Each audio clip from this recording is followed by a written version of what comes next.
आप देख रहे हैं आरवी एक्सप्रेस 24। मैं हूं आपके साथ हर्षिता। अपने आसपास की हर खबर से अपडेट रहने के लिए हमारे चैनल आरवी एक्सप्रेस 24 को लाइक करें और सब्सक्राइब करें। रतलाम में दृश्यम फिल्म से भी ज्यादा विभत्स, डरावना और रोंगटे खड़े करने वाला हत्याकांड सामने आया। रविवार शाम को कनेरी रोड पर स्थित विंध्यवासिनी कॉलोनी में जो फर्श के नीचे से निकला, उसे देखकर सभी के हाथ पैर फूल गए। पुलिस ने एक महिला और 4 और 7 साल के 2 बच्चों के शव बरामद किए। इन बच्चों और उनकी मां को इन्हीं के पिता ने ही कुल्हाड़ी से मार डाला और फिर अपने ही घर में फर्श के नीचे गाड़ दिया। इसके बाद ये आदमी इसी घर में आराम से पिछले 2 महीने से भी रह रहा था। इस जघन्य घटना का पता तब चला जब पुलिस को परिवार के गायब होने और हत्या की सूचना मिली। जांच में पुलिस को सनसनीखेज और तथ्य दिखे, जो पुलिस ने गुपचुप पूरी जांच की और फिर मकान में खुदाई की योजना बनाई। रविवार शाम करीब 6 बजे एसपी अभिषेक तिवारी के नेतृत्व में शहर के सभी थाना प्रभारी भारी संख्या में पुलिस बल के साथ एफएसएल, फॉरेंसिक एक्सपर्ट आदि विंध्यवासिनी कॉलोनी में पहुंचे और आरोपी सोनू पिता राजेश तलवाड़े के मकान में घुसकर खुदाई शुरू की। जमीन के नीचे से एक नहीं 3 लाशें मिली हैं। इनमें से एक शव इसकी दूसरी पत्नी निशा तलवाड़े का है। इसके अलावा 4 साल के मासूम बच्चे और 7 साल की नन्ही सी बच्ची का शव भी बरामद हुआ है। श्रीनगर क्षेत्र में एक गंभीर घटना सामने आई है। इसमें ये जो गोपनीय सूत्रों से ये बात पता चली थी कि यहाँ पर एक परिवार में जो पत्नी एवं उसके 2 जो बच्चे हैं, महिला एवं 2 बच्चे, वो विगत कुछ समय से नहीं दिख रहे हैं और कुछ अनहोनी की आशंका लोग इसमें जाहिर कर रहे थे। एक गोपनीय सूचना ऐसे मिली थी आज सुबह।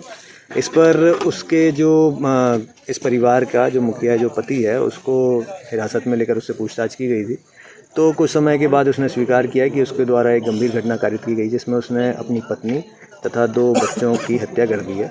और हत्या के बाद उसके द्वारा ऐसा बताया गया है कि शव भी उसने अपने घर में ही गड्ढा खोद के वहाँ पर गड़ा दिए हैं और विगत 1.5-2 माह से वो यहीं हैं शव। इसकी वेरीफाई करने के लिए जो विधिवत कार्रवाई आगे की जाती है कि जो एक एग्जीक्यूटिव मजिस्ट्रेट और फॉरेंसिक डॉक्टर एवं जो एफएसएल के जो डॉक्टर्स हैं, उन सभी को इकट्ठा करके एक टीम बनाई गई और यहाँ पर उस टीम के द्वारा घटनास्थल पर आकर उस बताए गए स्थान पर खुदाई की गई, तो उसमें से 3 शव बरामद हुए हैं। आगे की कार्रवाई की जाएगी। जो प्रारंभिक शिनाख्तगी है उसमें ये लग रहा है कि ये वही 3 शव हैं। इसमें पीएम रिपोर्ट भी आने को है। पीएम रिपोर्ट जब अब पीएम होगा, साथ ही साथ इसमें डीएनए एनालिसिस भी होगा, तो उन सभी चीज़ों से शिनाख्त पुख्ता की जाएगी। परंतु जो प्रारंभिक तौर पे लग रहा है कि जो इसके द्वारा बताई गई घटनाक्रम की कहानी है, वो सही प्रतीत हो रही है और इसके द्वारा अपनी बीवी एवं 2 बच्चों की हत्या की गई है। आरोपी कौन है और सहयोगी कौन है? आरोपी का नाम सोनू तलवाड़ी है। ये रतलाम का ही रहने वाला है और इसका एक सहयोगी भी है जिसका नाम बंटी कैतवास के नाम से सामने आया है। दोनों ही आरोपियों को गिरफ्तार कर लिया गया है। जो सोनू है वो मुख्य आरोपी है हत्या में, और साथ में इसका जो साथी है उसके द्वारा साक्ष्य को छुपाने में, शवों को दफनाने में इसकी मदद की गई है। बच्चों की उम्र और घटना का मोटिव क्या रहा? प्रारंभिक पूछताछ में जो बात सामने आई है, घटना का मोटिव इसने जो पारिवारिक कलह को बताया एवं तात्कालिक कारण को बताया है। और उसके बाद जब इसके हाथ से एक बच्चे की हत्या हो गई, तो फिर जिसके पास कुल्हाड़ी रहती है, घर पे इसके पास थी वो कुल्हाड़ी, और इसने बाकी के दूसरे बच्चे एवं पत्नी की भी हत्या कर दी। बच्चों की उम्र, एक जो बालक है वो 7 वर्ष का है लगभग, और बालिका की उम्र लगभग 3.5 से 4 वर्ष की। आरोपी पूर्व में शादीशुदा था?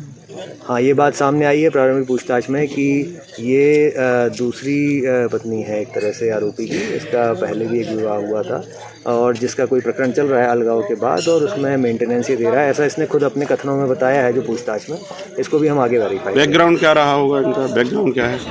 ये रेलवे में इनके द्वारा बताया जा रहा है कि ये कर्मचारी हैं गैंगमैन की तरह और कार्यरत हैं, और अपने परिवार के साथ यहाँ पे 2018 से निवास करते हैं। ठीक।